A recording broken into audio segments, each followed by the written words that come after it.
Hello, welcome to another edition of the Pace Report. I'm Brian Pace reporting live here at BB King's here in New York City.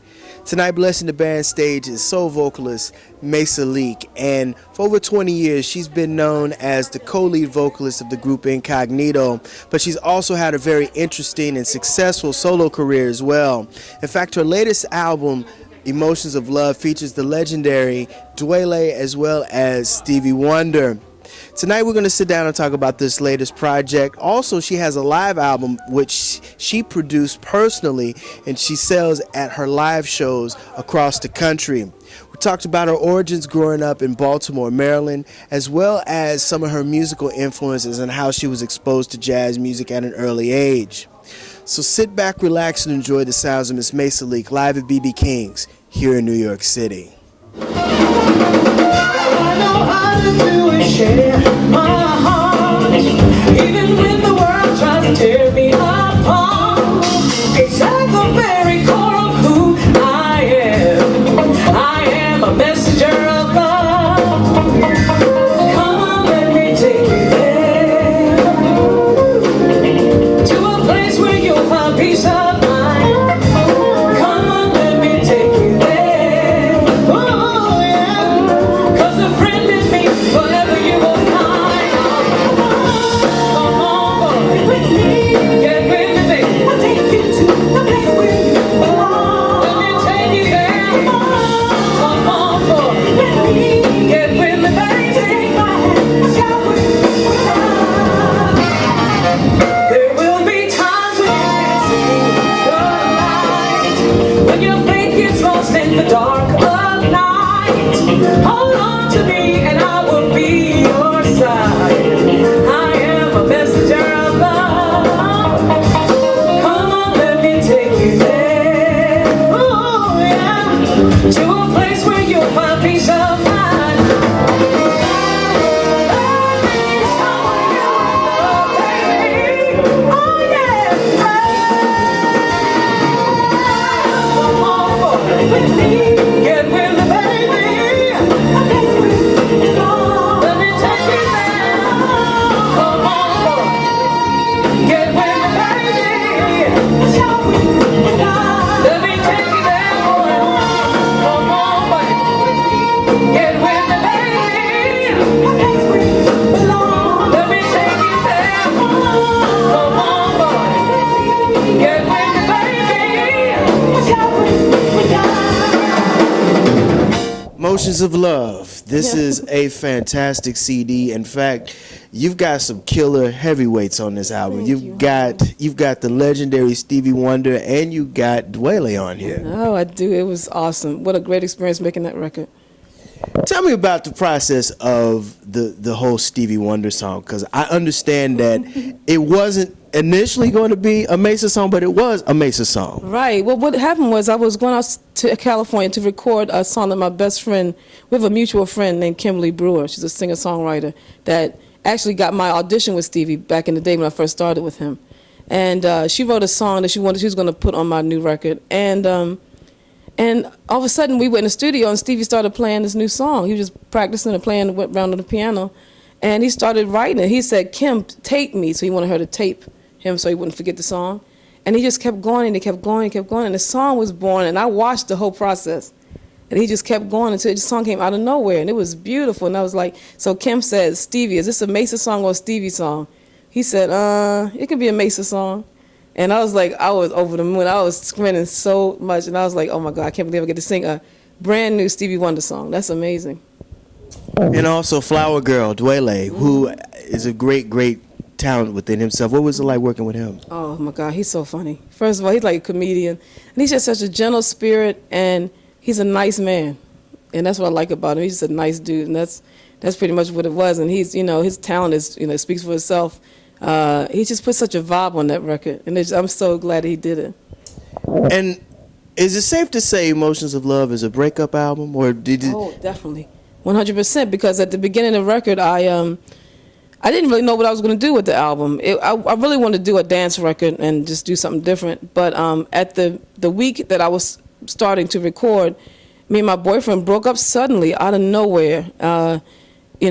and it just devastated me, and I was really blindsided by the whole thing. So every song, so when I got on the plane to go to work with my producer Chris Davis, while I was on the airplane, this song When It's Over just came to my head, and I started writing it on the plane.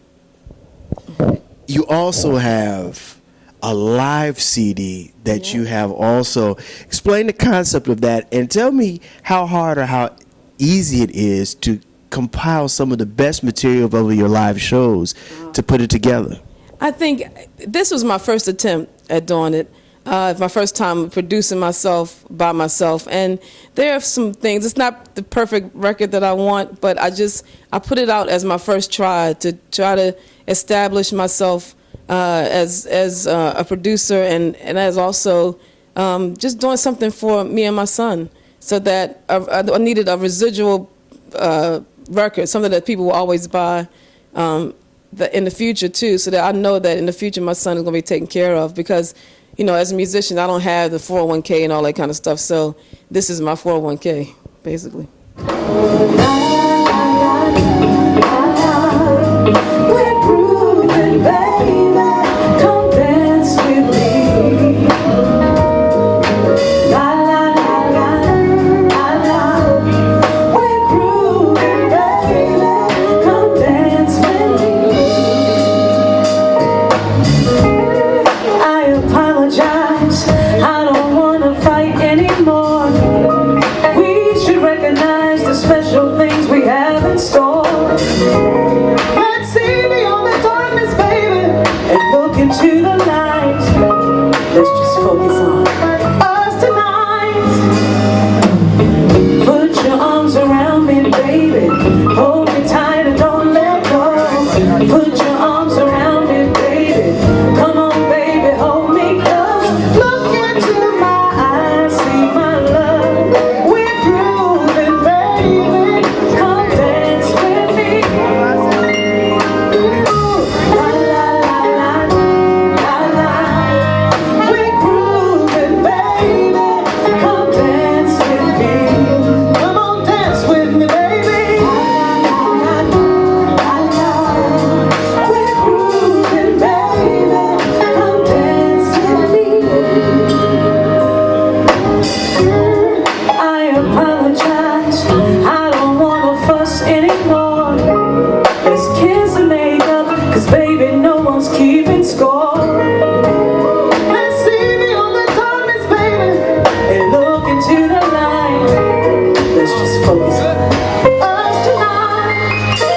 Yeah. Put your arms around me. Put your arms around me. Time, don't let go. Oh, yeah, baby. Put your arms around me. Ooh, come on, baby, hold me close. Look into my eyes, see my love.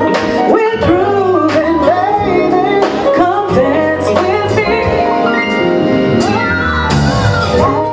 Maysa, you've been at this for quite a while. You were the co-lead vocalist for Incognito, and you have your own striving and thriving solo career. How hard is it to be an independent artist like yourself now, performing here and abroad? It's beautiful. The music industry has changed so much that it seems like it's devastating that with the recording and the file sharing and all of that stuff, how it kind of killed the music industry. It really also gave the artists the upper hand, where right now it's all about live music. That's the only way we really can make money now. And back in the day, when I was coming up back in the 70s, bands used to make records so that they have something to sell when they go on the road. That's what it was all about. And then the music industry turned around, where it's all about image and doing certain things and just selling 1 million records and getting a hit song, and the hook got to be at 1 minute, 2 seconds, all that kind of stuff. All that stuff got convoluted, and it ruined it a lot. But now we've gone back to grassroots, where we have to get out on the road. We have to really work hard and go to city to city to city and make new records, so that people can say, oh, you got a new album? Okay, come to my show, come to my city, and all that stuff, so that we can have promoters work with us. So it's like we kind of got it back in a sense. Now, making the big millions and trillions of dollars that people make, like we used to, that's probably not going to happen anymore. but we can make it on the road now, and we have to really band together as musicians and not take the little cheap money, you know, but everybody's, oh, we know the promoters don't have the money, we can't do this, we can't do that. We got to band together and really know that we are in full control of this now. You know, I've profiled you a couple of times on the Pace Report, and one time in particular was the Angela Bofield experience, and I noticed on this album, you went at it, you went hard, you did I Try. Tell me what Angela means to you and what she means to R&B. Oh my gosh, she's an icon. I mean, Angela Bofield, I mean, everybody knows Angela Bofield. I mean, when I was coming up, I listened to all her records, and, you know, I tried to emulate her, and I wanted to write songs like her, and just wanted to be like her. She's had that beautiful image always. And, you know, you just want to, you know, aspire to that. And that's how she influenced me in my whole life. And to be singing for her at this point when she needs some help is a tremendous honor for me. And I, you know, I can't believe they chose me to do it. It's like, I got like pinching myself, like, wow, she could have chosen any singer in the country or in the world, really. And she chose me to sing her songs for her. And every day and every time I see her on stage and she smiles at me when I'm singing her music, it's a tremendous honor. Can't you see that you're hurting me?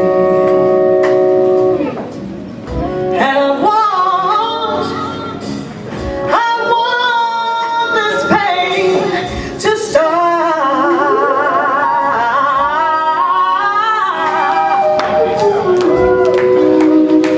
So if you really care, I mean, if you really, really care, then open up a blue box for me. Open up for me. Open up for me.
Baltimore, Maryland is where you are from, and that's where it started. Tell me about how you got into vocals. I mean, sometimes you find yourself, but I understand that you knew this is where you were going to go from day one. From the age of 3, I was singing, and when I was 6, my mother took me to see Purlie, and that was it. When I saw Melba Moore on stage, and I saw the production, and I heard the music, and the lights, and the dancing, and all that stuff, that was it. That's all I wanted to do, and I haven't done anything else in my whole life. Your uncle was the one who got you into one of my favorite vocalists, Mr. Al Jarreau. Yeah. Tell me about your epiphany when you first started listening to Mr. Jarreau's music, but also how you segued and developed your style throughout your career. Well, it started because my uncle told me to turn on PBS one night because he got sick of me singing pop songs and stuff. He was like, he said, why don't you listen to a little bit of jazz music? I was like, yeah, I don't listen to jazz. I was 12. And he said, well, just turn on PBS. And I heard Al Jarreau, and I watched him. And Al Jarreau was, to me, what I saw was that he was an instrument. his voice was an instrument. It wasn't just somebody trying to just sing and be cute and look at me and I'm singing la la la la la, you know, kind of thing. It was like he was an intricate part of the band, and that's what I always wanted to be. From that point on, I was like, I want to be a jazz singer. And then I started listening to Ella Fitzgerald, and I started listening to Billie Holiday and Sarah Vaughan and Carmen McRae, and I listened to them over and over and over again. And I listened to all these people because I wanted to develop my own sound, and so I wanted to broaden it and everything. So that's how it became such a big influence on me. And I listened to Jarreau over, and I tried to emulate his scatting, tried to emulate Ella's scatting, and then I just learned that it's just that I have to let it come out of me. And it's an art form that I think is truly American, it's truly a beautiful thing, and I'm proud to sing it.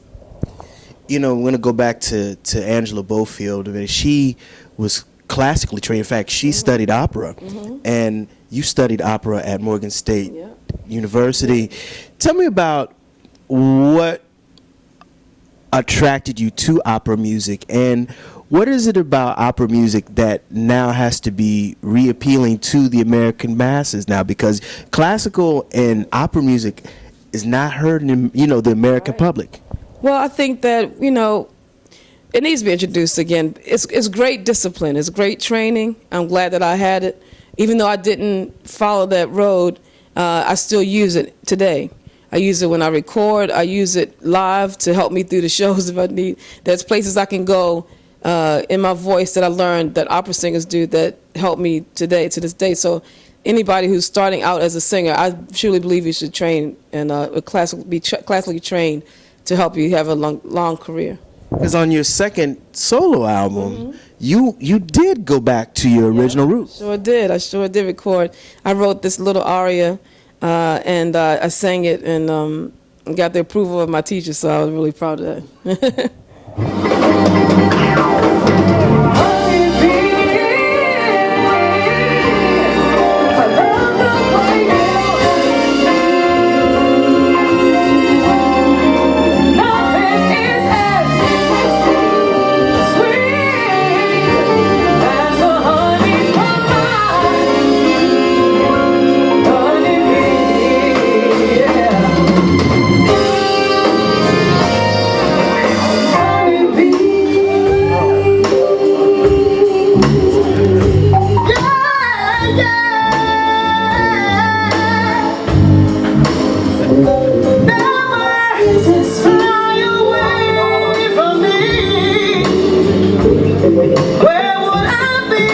Without my honeybee,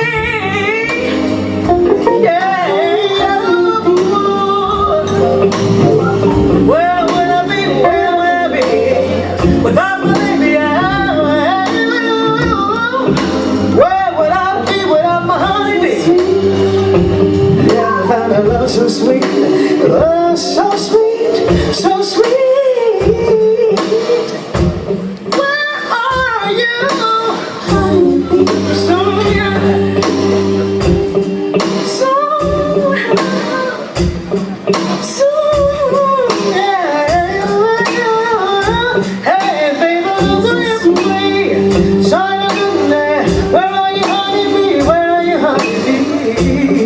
Where are you, honeybee? Oh, nobody, honeybee. Where are you, honeybee? Don't ever fly away from me. Oh,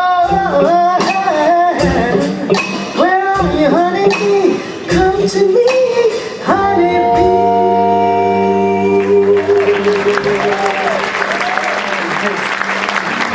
Everyone knows about your tenure with Incognito. We've profiled you with Incognito on the Pace Report, but I think one of the most important parts of your career is your time with Stevie Wonder. Tell me about how you were first introduced to Mr. Wonder, and tell me about your experiences in Wonderlove.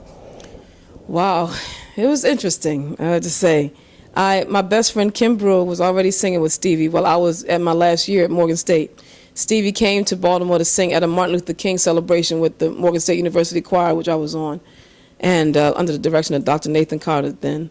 And we did the audition. After the concert, I went to the hotel with her, and Stevie put out his keyboard, and we did the audition right there. Now, I passed the audition, but I had 1 year left at Morgan, and I asked him, could I please just finish my last year of school and then come to California, which was very bold because most people would have just skipped it, you know. But my parents had sacrificed so much for me to go to school that I asked him, could I please finish? And I told him why, and he thought that was really cool. But what that did is that put me in the right place at the right time, because I ended up singing on the Jungle Fever project that Spike Lee was doing for his movies. So it was just perfect timing, and I got to tour all around with Stevie, which was awesome. And being in Wonder Love, when I first joined, it was very difficult. It was very hard because other singers, the singers that were there, you know, they don't, you know, didn't really welcome me 100%. Now we're all friends, but back then they didn't. And it was difficult finding my place in Wonder Love and trying to sing all the right notes all the time, because you know that Stevie Wonder, who has a great ear and can hear everything, it's like, you know, you want to sing the right notes. So there was pressure there, trying to sing the right thing and trying to make sure I didn't mess up. And so it was a lot of pressure, but it's also a lot of fun because Stevie is a wonderful person, and he's a jokester, and he's a, you know, he's an easygoing person. So we had a good time, and I cherished the whole time. It was magical. So would it be safe to say you were thrown in the hornet's nest? Yeah, definitely was. Definitely was. I think I wasn't ready, even though I had done all the classical training and I was graduated from Morgan, I had my degree in my hand when I went to California. It just didn't prepare me for all of that, but I took the chance though, and I went out there and just went out there by myself and just took the chance. You know, I've always said, and I've told friends about you, I said there's one thing I wish I could hear Maysa do is a whole album of just great American songbook standards. Wow. With a big band. Oh, wow. And I say that because, you know, tonight you did The Very Thought of You, and you can fluctuate. You can do R&B, soul, and you can do straight ahead jazz, like Mr. Jarreau and some of his contemporaries. Kim is another one. What is it about your career now that is easier to do those songs or harder to do for the audience to get them involved in those types of songs, because it's a different genre? Right.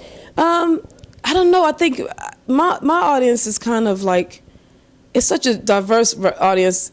It shocks me every time. It seems like I think I'm in the, I don't know, from 18 to like 70 something. I mean, and it shocks me when I hear the younger audiences, when they like to hear, like they come up to me and they say, oh, I love the way you did, what are you doing the rest of your life? And I'm like, wow, how did you, like, you know that song? It's like, oh yeah, you know. So I think some children are being exposed to the music, and some people just, I think it's the way I approach the songs.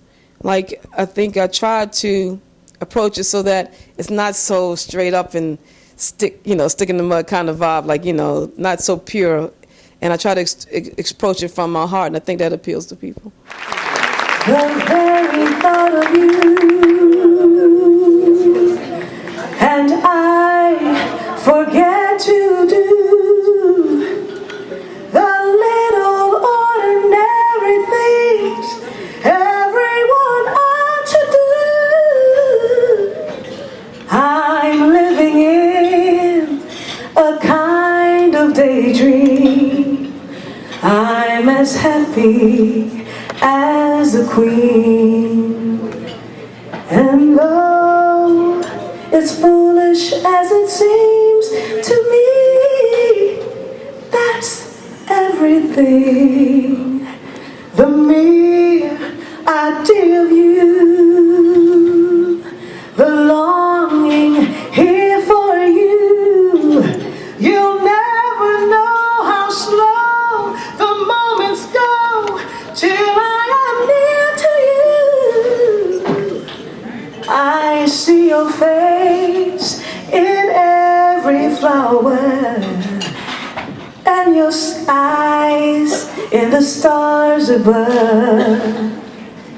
It's just because of you, the very thought of you, my love.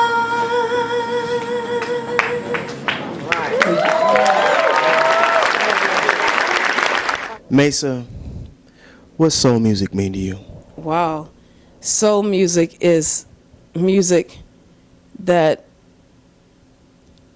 not only comes from my heart, it comes from a person's heart. It should be. Soul music is music I don't know, it's hard to explain. It is a hard question. But it's music that should be shared by the listener and the storyteller. It's something that connects people at a level, a basic human level, where there's nothing else in the room, nothing else in the world that can separate you at that moment. And that's why I love being a soul jazz singer, because that's how I feel about my audience. I want to connect with them, and I want to help them through the stuff that we don't like. I want to help them through the stuff that we all happy about, and all these moments, I want to do that. So that's what soul music means to me. That'll do it again for another edition of the Pace Report. I'm Brian Pace, reporting live here at BB King's here in New York City. I'd like to personally thank the legendary Maysa Leak for her time, as well as the staff and management here at BB King's. As always, please visit my website, www.thepacereport.com, for my weekly column as well as my past segments. Until next time, remember, if it's in the groove, it'll make you move. Till next time, peace. I know how to do and share my heart, even when the world tries to tear me apart. It's at the very core of who